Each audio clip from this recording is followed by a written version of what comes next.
पांचों पांडव माता कुंती पुत्र वधू द्रौपदी के साथ भगवान कृष्ण के साथ महाराज पितामह भीष्म के सामने 54 दिन हो गए हैं पितामह भीष्म को बाणों की सैया पे लेटे हुए भगवान सामने। पितामह पांचों पांडव आए हैं, पांडवों ने महाभारत का युद्ध जीत लिया है, युधिष्ठिर राजा बन गए, माता कुंती भी आई है, पुत्र वधू द्रौपदी भी आई है। आप सबसे बुजुर्ग हो, जीवन के अंत समय में युधिष्ठिर को कुछ उपदेश दो। युधिष्ठिर राजा बन गए। युधिष्ठिर को देखकर श्री पितामह ने कहा, युधिष्ठिर धर्म के पथ पर चलने के बाद भी हाय तुमने जीवन में बड़े कष्ट सहे। मेरे पुत्रों, भगवान केवल एक सहायक तुम्हारे रहे, उन कष्टों को पार करके आज हस्तिनापुर की राजगद्दी तुम राजा बन गए हो। तो 5 प्रकार के धर्म का उपदेश श्री पितामह भीष्म ने किया। दान धर्मान, राज धर्मान, मोक्ष धर्मान, विभागशान, स्त्री धर्मान, भगवत धर्मान, सदा सम्यास योग्यता। पहले दान धर्म का उपदेश दिया। पितामह ने कहा एक राजा को दान देना भी चाहिए, दान कर के रूप में लेना भी चाहिए। शास्त्र तो यहां तक कहता है अपनी आय का दशांश। दान का अर्थ केवल रुपया पैसा ही नहीं है, ध्यान देना। अगर आपके पास आप विद्यावान हो तो अपनी विद्या का दान करो, किसी विद्यार्थी का अध्ययन कराओ। अगर आप बलशाली हो तो किसी मंदिर में, किसी देवालय में, किसी सामाजिक कार्य में अपने श्रम का दान करो। आज तक महाराज कोई ऐसा व्यक्ति मुझे नहीं मिला जो या आपके पंडाल में कोई बैठा हो तो बता दे आरती के बाद कि जो ये कहे कि मैंने खूब दान किया और दान करते करते मैं निर्धन हो गया। बोलो भाई, तुलसी पंछिन किए पिए घटे न सरिता नील, दान किए धन ना घटे जो सहाय रखे। 10 साल तक आप किसी कुएं से पानी नहीं निकालो, पानी से बदबू आने लगेगी महाराज, पीने लायक नहीं रहे। जो गुण आपके पास है, अगर बलवान हो, बल है तो श्रम का दान करो, विद्या है तो विद्या का दान करो, धन है तो धन का दान करो। किसी अनाथ बेटी का विवाह हो रहा हो, उसके विवाह में दान करो। आपसे मैं प्रणाम कर रहा हूं इस मंच से उस महापुरुष को।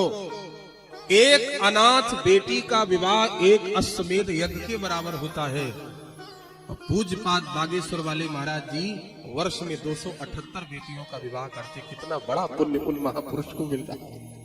बोलो भाई, उसमें बहुत सी ऐसी बेटियां हैं जिनके पिता नहीं है, जिनकी मां नहीं है, जिनके माता पिता दोनों नहीं, कुछ ऐसी हैं। और जब वो हाथ जोड़ के रो करके कहती हैं, महाराज जी आज से आप ही मेरी माता हो, आप ही मेरे पिता हो। इसलिए दान धर्म का उपदेश, राज धर्म का उपदेश।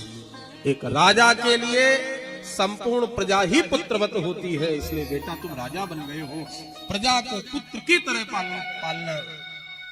मोक्ष धर्मा विभागशान।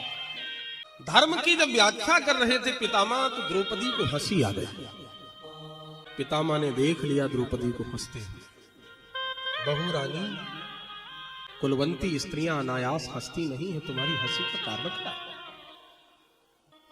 द्रौपदी ने कहा, बाबा मेरी हंसी का कारण आपका उपहास करना नहीं है, लेकिन मैं बस ये पूछ रही हूँ, आज आप बाणों की सैया पर लेट के धर्म का उपदेश कर रहे थे, उस दिन आपका धर्म उपदेश कहाँ गया था?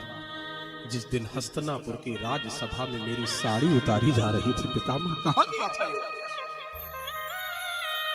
इस कुरुवंशी राज्यसभा में सबसे बड़ा स्थान आपका है।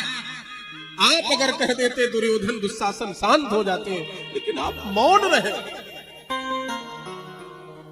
पितामह ने कहा, बेटी मैंने दुर्योधन का नमक खाया था और आज उपदेश इसलिए कर रहा हूं कि उस नमक से जो भी मेरे शरीर में रक्त बना था, अर्जुन के द्वारा मारे गए बाणों की सैया से वो सारा रक्त निकल गया, मेरा शरीर शुद्ध हो गया, मेरा मन शुद्ध हो गया, निर्मल हो गया है। इसलिए मैं धर्म उपदेश कर रहा हूं। द्रौपदी ने हाथ जोड़े, पितामह क्षमा चाहती हूँ।